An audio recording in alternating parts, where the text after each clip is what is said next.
सामन्यामध्ये 3 विजय आणि भारतीय संघ ताठ मानेनी दिमाखात उपांत्य फेरीत पोचलेला आहे। ही चॅम्पियन्स ट्रॉफीची कहाणी आहे, कारण भारत विरुद्ध पाकिस्तान किंवा भारत विरुद्ध बांगलादेशपेक्षाही भारत विरुद्ध न्यूझीलंड सामना कसा होतो याच्याकडे सगळ्यांचं लक्ष होतं। कारण न्यूझीलंडचा संघ ICC टुर्नामेंटमध्ये नेहमी चांगला खेळ करत आलेला आहे। कित्येक वेळा त्यांनी भारतीय संघाला धोबीपछाडसुद्धा टाकलेला आहे।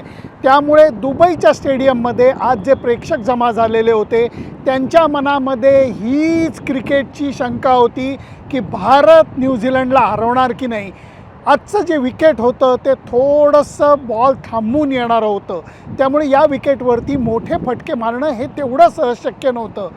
हे ओळखूनच न्यूझीलंडचा कॅप्टन सँटनर यांनी पहिल्यांदा गोलंदाजी करायचा निर्णय घेतला आणि भारतीय संघाला त्यांनी अडचणीत आणलं। मॅट हेनरीनी अफलातून बॉलिंग केली, 5 फलंदाजांना बाद केलं। श्रेयस अय्यर आणि अक्षर पटेलच्या चांगल्या भागीदारीमुळे भारताचा डाव सावरला आणि तळामध्ये हार्दिक पंड्यानी चांगल्या धावा केल्या, म्हणून 249चा टप्पा तरी भारताला गाठता आला। या विकेटवरती भारतीयाच्या संघामध्ये जेव्हा 4 फिरकी गोलंदाज आहेत तेव्हा या धावांचा पाठलाग करणंसुद्धा तेवढं सोपं नव्हतं। केन विल्यमसनचा सन्माननीय अपवाद सोडला तर बाकी सगळ्या किवी फलंदाजांना भारतीय फिरकीनी बरोबर जाळ्यात पकडलं। वरुण चक्रवर्तीनी पहिली संधी मिळाली जी होती त्याचं सोनं केलं। 5 फलंदाजांना त्यांनी बाद केलं आणि भारताच्या विजयाचा मार्ग मोकळा केला।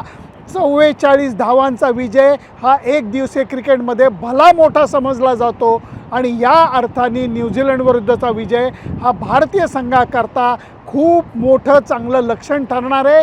कारण आता भारताचा सामना ऑस्ट्रेलिया विरुद्ध होणार आहे आणि मी एकच गोष्ट सांगतो, अंतिम सामन्या अगोदर जेव्हा ICC टुर्नामेंटमध्ये भारत विरुद्ध ऑस्ट्रेलिया लढत झाली आहे तेव्हा भारतीय संघाने ऑस्ट्रेलियन संघाला पराभवाचा धक्का दिलेला आहे।